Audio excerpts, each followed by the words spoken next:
my name is Jasmine Moore, and I'll be interviewing Lauren Michaels, a member of our Spring 2009 Epsilon class. Lauren? Hello everyone. Again, my name is Lauren Michaels. I graduated CSUN in May of 2011 with a Bachelor of Science degree in marine biology. While I was a member of Phi Delta Epsilon, I was the Historian Committee Chair. So, what first interested you in medicine? So when I began college, I really didn't have an interest in medicine at all. I came in wanting to pursue something in the marine field, but I didn't know exactly what. Coming from Arizona, it was all new to me. And after experiencing a few struggles and a few obstacles in my life, I made the decision that I really wanted to be happy. And so I started looking into other options. And one of the first ones that came to mind was pediatric medicine. And that was inspired by my little sister. I have a little sister who's 11 years younger than me, and just watching her grow up and working with her and working with other kids at my church, I decided that maybe I would want to pursue something in working with kids, and with my combined love for biology, human medicine seemed like the way to go. So, are you still pursuing medicine? I am still pursuing medicine, although I am currently pursuing veterinary medicine, and I'm proud to announce that I will be a doctor of veterinary medicine in 2016. I just got into Davis. But the really cool thing about veterinary medicine is that I have the opportunity to not only work with animals, but I can work with people too. And one of the great programs that UC Davis has, it's called the One Health Initiative. And the main goal of this program is to bring together veterinarians, public health officials, and MDs in order to prevent the next pandemic from breaking out.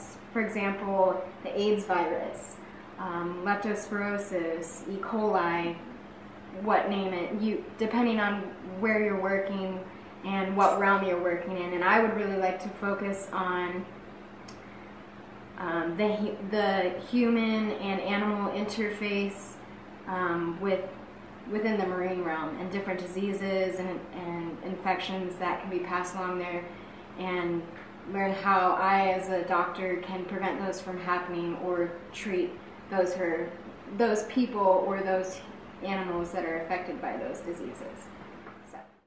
Okay, so you kind of touched on it a little bit, but how did you find out about Phi Delta Epsilon? So I heard about Phi Delta Epsilon when I was taking an evolutionary biology class, actually, and a few students came in, and they were pre-med students, and I heard them jibber-jabbering about applying to medical school and what schools they wanted to get into, and I kind of bumped into their conversation and said, oh, I'm considering human medicine. What got you into it? And they mentioned Phi Delta Epsilon to me, and it happened to be right before Resh. So they said, well, why don't you come check it out? There's a lot to learn about human medicine. Phi Delta Epsilon is great. There's a lot of networking, a lot of community service involved, so why don't you come check out Resh and see if it's something you might like. So I did that. Okay, so how would you describe your experience as a member of Phi Delta Epsilon? Phi Delta Epsilon was awesome for me because I really felt that I gained a whole new family from it, and I had nothing but good experiences with them, and I learned a lot about myself as far as what I wanted to do. And although ultimately I decided I didn't want to do human medicine, it really taught me to take responsibility of my own future and to seize opportunities that present themselves. So I had nothing but good experiences with Phi Delta Epsilon, and I hope the same for everyone else too. Okay, since graduating from CSUN, describe what your life has been like. So actually, after graduating, the sad thing is veterinary school requires many more classes than medical school does.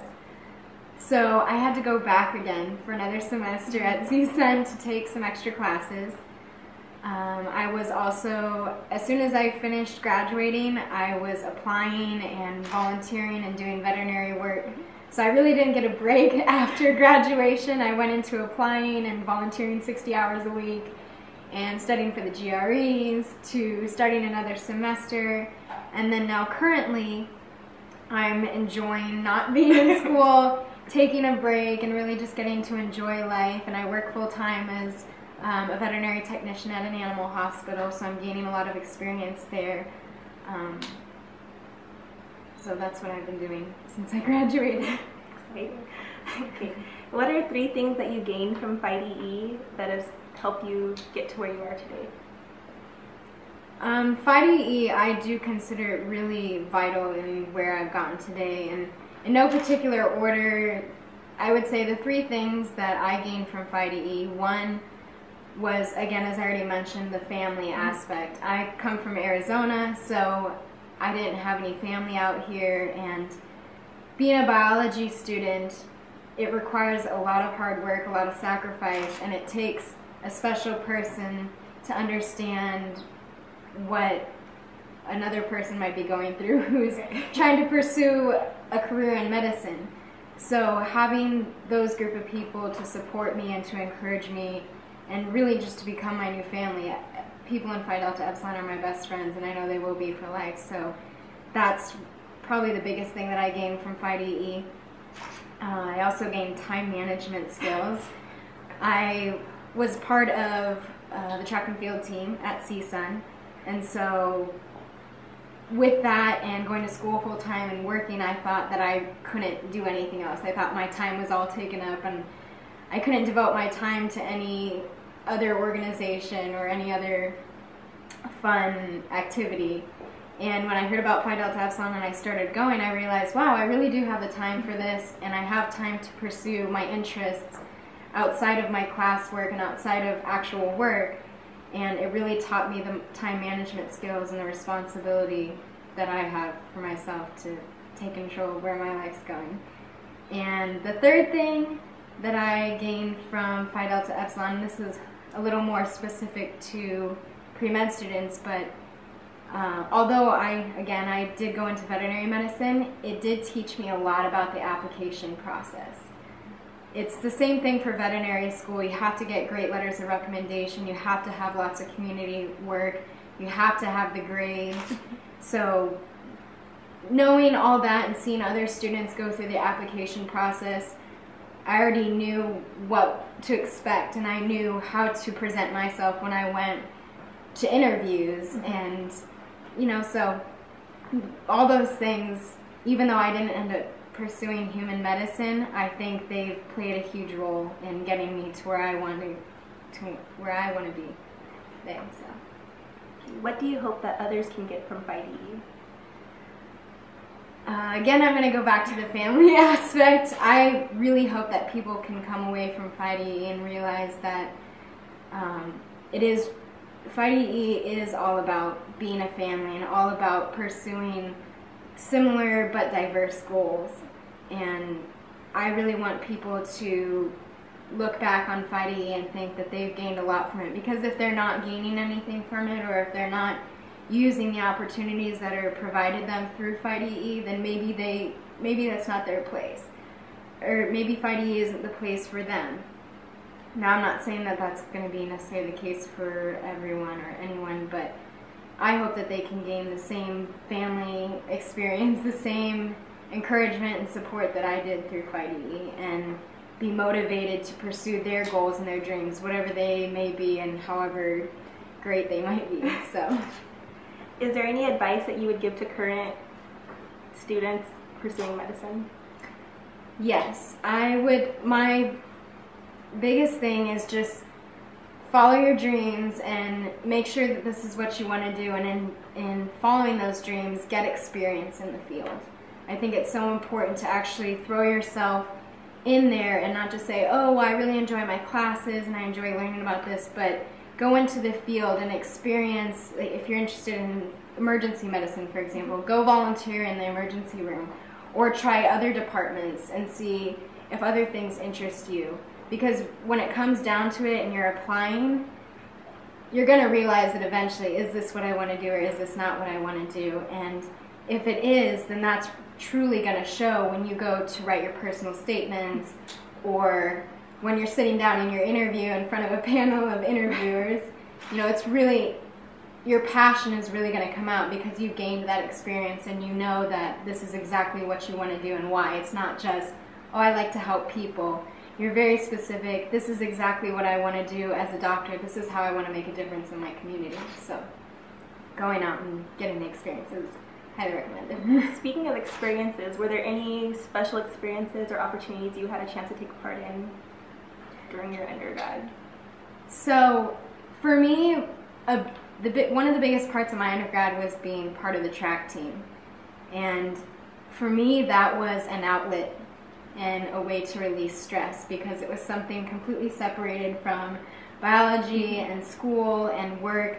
And it was just a time for me to go and socialize and have fun and compete and work hard and really see that, you know, I am a strong person, and in me it developed the idea that I can go further than I thought I actually could. Mm-hmm. You know, I can reach limits, or I can surpass the limits that I originally set for myself. So, the Alumni Committee is a new part of our chapter. Is there anything you'd like to see us as a committee achieve or do?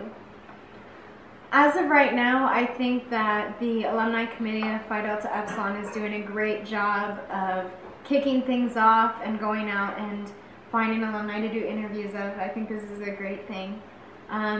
And I would just really like to see them to continue doing that, because I think there's a lot to be gained from it.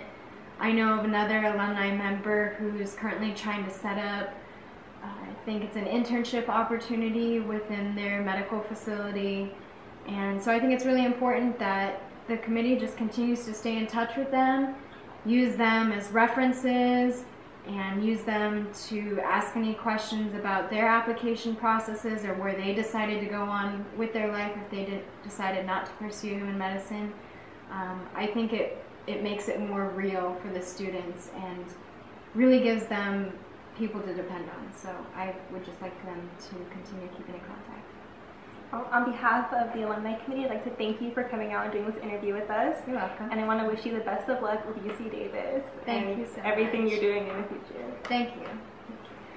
And if anyone's interested, my contact information will be available on the website, so you can email me anytime with any questions, comments, or concerns that you might have about the interview or about what I'm doing currently. Thank you.